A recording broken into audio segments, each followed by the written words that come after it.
अगर आपके भी हर महीने 1000-5000 रुपये बच जाते हैं तो आपके मन में भी चलता होगा कि सीधा निवेश करें या किसी म्यूचुअल फंड द्वारा निवेश करें।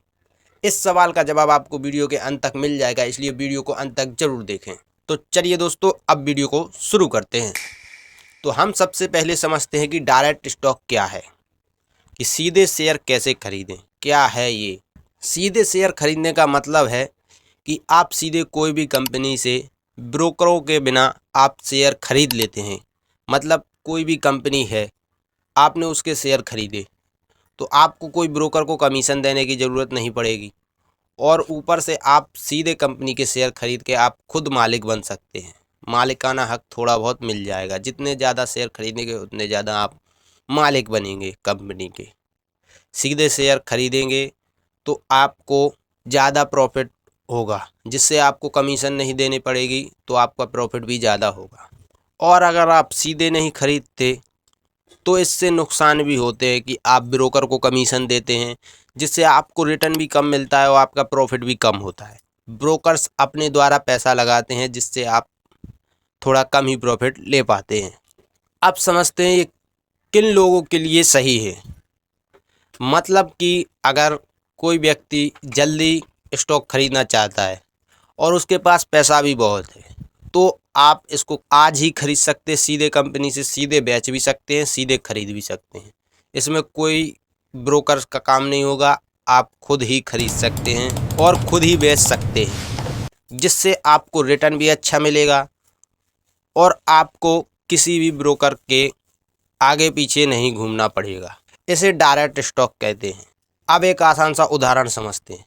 मान लीजिए कोई एक किराने की दुकान है, उस पर आप खुद सामान लेने जाते हैं।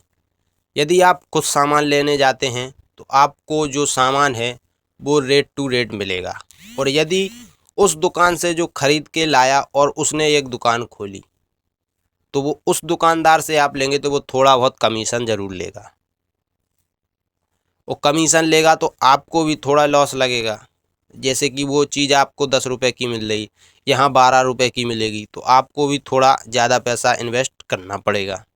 ऐसा ही डायरेक्ट स्टॉक में है। यदि आप ब्रोकर से शेयर खरीदते हैं तो आपका एक्स्ट्रा पैसा लगता है, और यदि आप सीधे कंपनी से शेयर खरीदते हैं तो आपका कम पैसा लगता है और रिटर्न भी अधिक मिलने की संभावना होती है। अब समझते हैं म्यूचुअल फंड क्या है। इसमें एक व्यक्ति सभी का पैसा इकट्ठा कर कर एक अच्छी से म्यूचुअल फंड में निवेश करता है। मान लीजिए यदि आपका पैसा बैंक में होता है, जमा बैंक में कर देते हैं आप पैसा, तो सारे लोग बैंक में जमा करते हैं, तो बैंक एक अच्छा कैपिटल कर कर किसी अच्छे इन्वेस्ट के लिए काम करती है। तो ऐसा ही इसमें है कि सभी आप जितने सारे शेयर आप खरीदेंगे, कोई और खरीदेगा, तो ये सारा इकट्ठा होकर एक अच्छी कंपनी में शेयर खरीदेगा। और अब इसमें एसआईपी में भी हम थोड़ा थोड़ा पैसा जमा कर कर म्यूचुअल फंड खरीदते हैं, जिससे हर समय हर प्रकार के यूनिट मिलते हैं। गिरने पर ज़्यादा पैसे के, बढ़ने पर कम पैसों के, ऐसे यूनिट मिलते रहते हैं और एक निश्चित राशि भी तय हो जाती है। और इसके फ़ायदे हैं, आपको थोड़ा पैसा इन्वेस्ट करना पड़ता है, आपको इकट्ठा सारा पैसा नहीं लगाना पड़ता है, आप इसमें थोड़ा थोड़ा हर महीने इन्वेस्ट कर सकते हैं। और यदि आपकी आय हर महीने बढ़ रही है तो आप हर महीने भी पैसा इसमें थोड़ा थोड़ा इन्वेस्ट बढ़ा सकते हैं, जिससे ये कैपिटल बड़ा कर सकता है। अब इसका एक नुकसान भी है, जैसे मार्केट नीचे गिरता है या ऊपर जाता है तो इसमें रिटर्न मिलने की कोई गारंटी नहीं है। आपका जितना पैसा इन्वेस्ट किया है वही मिल सकता है, रिटर्न मिलने की संभावना कम होती है। आप समझते हैं कि शुरुआती निवेशकों के लिए क्यों ये सही है। क्योंकि शुरुआती निवेशकों के पास इतना इन्वेस्ट करने के लिए पैसा नहीं होता और जोखिम भी कम लेना चाहते हैं। तो आप इससे एसआईपी के हर महीने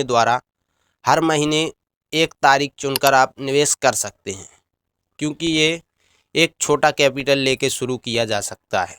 अब एक उदाहरण समझते हैं। मान लो आपके पास एक कोई टंकी है और आप उसमें हर दिन एक 10 लीटर पानी डालते हैं।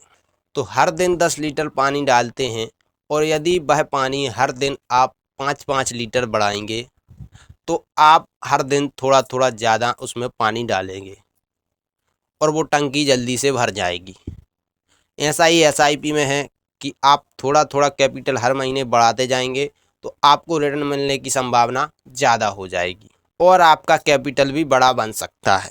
आप समझते हैं कि जोखिम किस में ज़्यादा और किस में कम। तो डायरेक्ट स्टॉक में हम सीधे कंपनी से शेयर खरीदते हैं और म्यूचुअल फंड में हम एसआईपी करते हैं, मतलब किसी ब्रोकर के द्वारा शेयर खरीदते हैं हर महीने।